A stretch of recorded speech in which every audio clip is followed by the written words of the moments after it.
창세기 19장 23절에서 38절. 롯이 소알에 들어갈 때에 해가 돋았더라. 여호와께서 하늘 곧 여호와께로부터 유황과 불을 소돔과 고모라에 비같이 내리사 그 성들과 온 들과 성에 거주하는 모든 백성과 땅에 난 것을 다 엎어 멸하셨더라. 롯의 아내는 뒤를 돌아보았으므로 소금 기둥이 되었더라. 아브라함이 그 아침에 일찍이 일어나 여호와 앞에 서 있던 곳에 이르러 소돔과 고모라와 그 온 지역을 향하여 눈을 들어 연기가 옹기 가마의 연기같이 치솟음을 보았더라.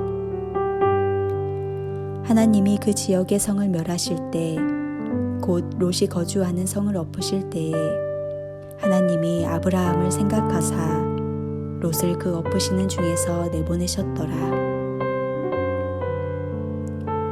롯이 소알에 거주하기를 두려워하여 두 딸과 함께 소알에서 나와 산에 올라가 거주하되 그 두 딸과 함께 굴에 거주하였더니 큰 딸이 작은 딸에게 이르되 우리 아버지는 늙으셨고 온 세상의 도리를 따라 우리의 배필될 사람이 이 땅에 없으니 우리가 우리 아버지에게 술을 마시게 하고 동침하여 우리 아버지로 말미암아 후손을 이어가자 하고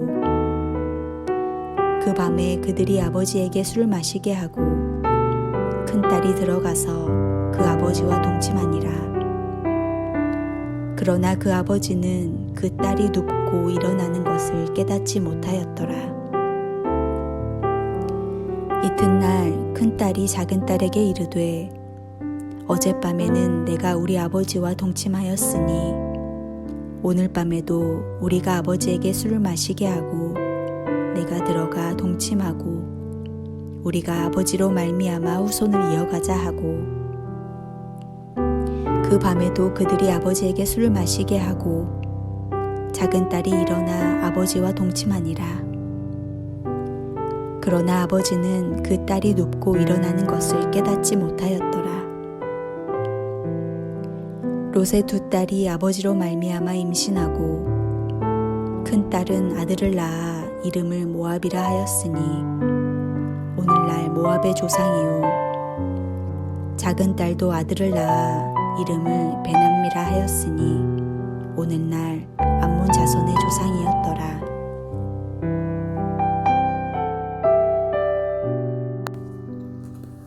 롯은 아브라함과 함께 가나안에 들어온 지 얼마 되지 않아 자신의 길을 갔습니다. 그의 선택은 풍요롭고 악한 성 소돔이었습니다. 그리고 20여 년이 지난 후 그는 완전히 파산하고 말았습니다. 은혜로 겨우 구원을 얻어 목숨만 구했지 빈털터리가 되어 소돔을 떠났습니다. 사실 롯이 살아남은 것도 아브라함의 덕분이었습니다. 그 구원을 받았지만 롯은 여전히 갈피를 잡지 못합니다. 그가 피신한 소알성은 멸하지 않으시겠다는 하나님의 말씀을 믿지 못하고 롯은 두 딸과 함께 산으로 숨어듭니다. 하지만 여전히 롯과 그 가정은 세상의 지배 아래서 벗어나지 못하고 있습니다. 그 산에서 벌어진 불편한 사건은 두 딸이 여전히 소돔의 문화를 벗어나지 못했음을 우리에게 보여주고 있습니다. 이제 롯의 두 딸을 보십시오. 부모 자식의 관계의 소중함이 근본적으로 지켜져야 다른 관계의 소중함도 지켜질 수 있는데 롯의 두 딸은 이것을 지켜내지 못합니다. 그 당시 결혼한 여인에게 상속자가 없다는 것은 남편이 없는 것보다 더 큰 문제였습니다. 그런데 노아의 딸들은 정혼한 정혼자마저 죽어버리고 자식도 얻지 못한 상태에서 아무것도 남지 않은 빈 털터리가 되었습니다. 그러자 그녀들은 꾀를 냅니다. 아버지를 통해 자식을 얻겠다는 것입니다. 하나님의 뜻과 계획을 살피기보다는 자신들의 수단과 방법으로 이를 처리해버리는 모습을 볼 수 있습니다. 후손을 남겨 가문을 보존하는 것은 의미 있는 일이겠지만 그들은 그 목적을 위해서라면 무엇이든 하는 사람들이었습니다. 또한 구원받고 하나님의 은혜를 입었지만 롯은 여전히 영적으로 무능했습니다. 딸에 눕고 일어나는 것을 깨닫지 못하는 롯의 모습이 그 증거입니다. 이웃들이 죽었고 아내가 죽었는데 딸의 술권유를 받아들이고 밤을 맞이하는 롯은 하나님이 믿고 역사하시기에는 너무나 영적으로 둔한 자가 되어버린 것 같습니다.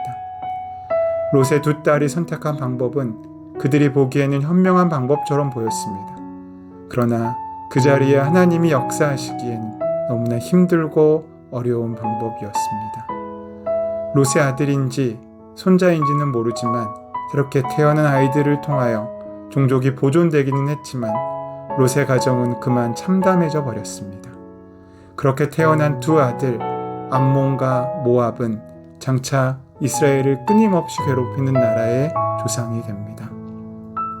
정상적인 가족관계, 이것은 모든 관계가 바로 설 수 있는 기초가 되는 것입니다. 딸들의 약혼자들뿐만 아니라 아내, 딸들까지 의롭지 않다는 사실이 결국 드러납니다. 롯 개인은 의롭다는 평가를 받았을지도 모르지만 그 의로움은 아무런 영향력도 끼치지 못했습니다.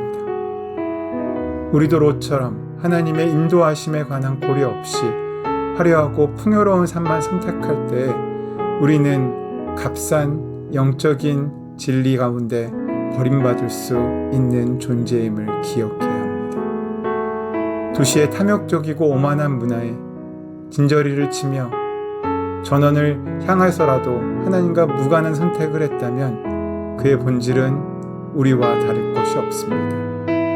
다행히 원하는 것을 모두 얻을 수 있었습니다. 문제는 아무리 많은 것을 손에 넣고 높은 자리에 올라갔어도 그것만으로 하나님이 지으신 인간의 존귀함에는 도달할 수 없다는 것입니다.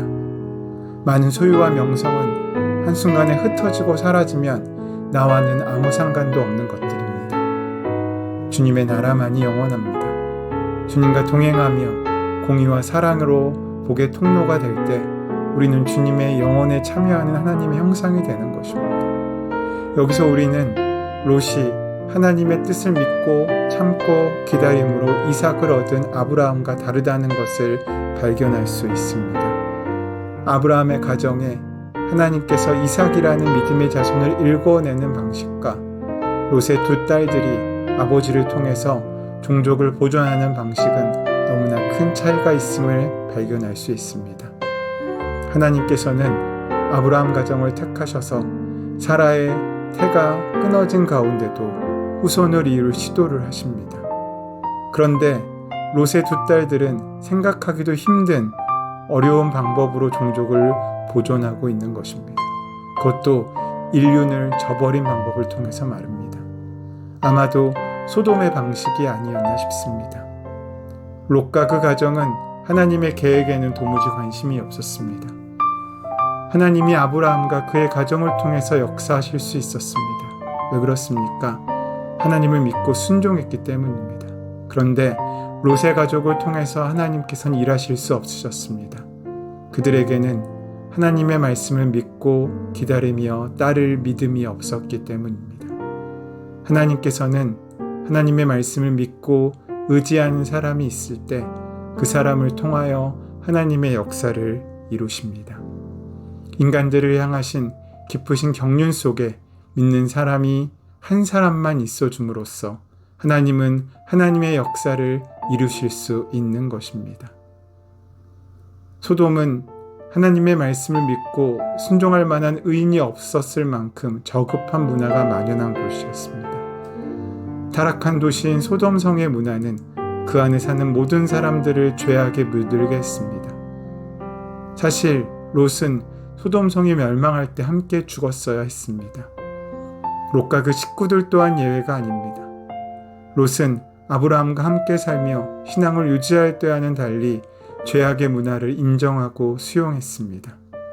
자신들을 찾아온 손님들을 해하려고 하는 사람들에게 자기 두 딸을 내어주며 이를 무마하려는 모습이라든지 두 딸에 대한 교육 부재는 이 사실을 확인시켜줍니다.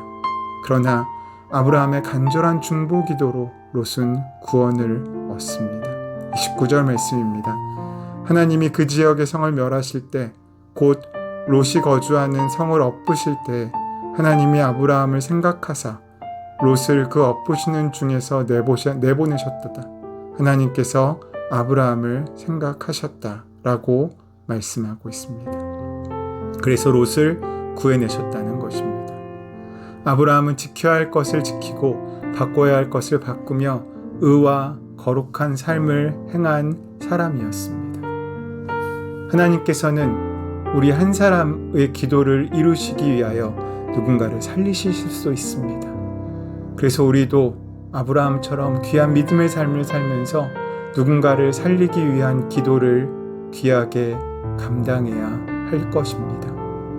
아브라함을 생각하셔서 롯을 그 엎으시는 중에도 내어 보내셨던 그 하나님께서 우리를 기억하심으로 우리가 사는 삶의 자리, 내가 사랑하는 그 사람을 구원의 자리로 이끄실 역사를 기대하며 살아야 할 것입니다.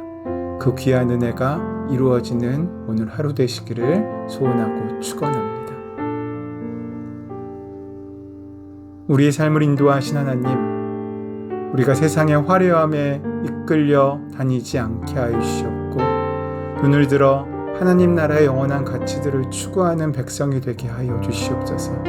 그래서 나로 말미암아 내가 살고 있는 그 삶의 자리를, 나로 말미암아 내가 사랑하는 그 사람들을 기억하시고 환난 가운데 구해주시는 하나님의 사랑과 은혜를 만나는 귀한 한 사람으로 설 수 있도록 우리의 믿음을 지키시고 인도하여 주시옵소서. 우리 주 예수 그리스도의 이름으로 기도드립니다. 아멘. 이 다 함께 주신 말씀을 기억하며 이 말씀이 우리의 하루 가운데 온전히 이루어질 수 있도록, 또한 내게 주신 여러 가지 기도의 제목에 하나님의 역사가 임하실 수 있도록 함께 조용히 기도하는 시간 갖도록 하겠습니다.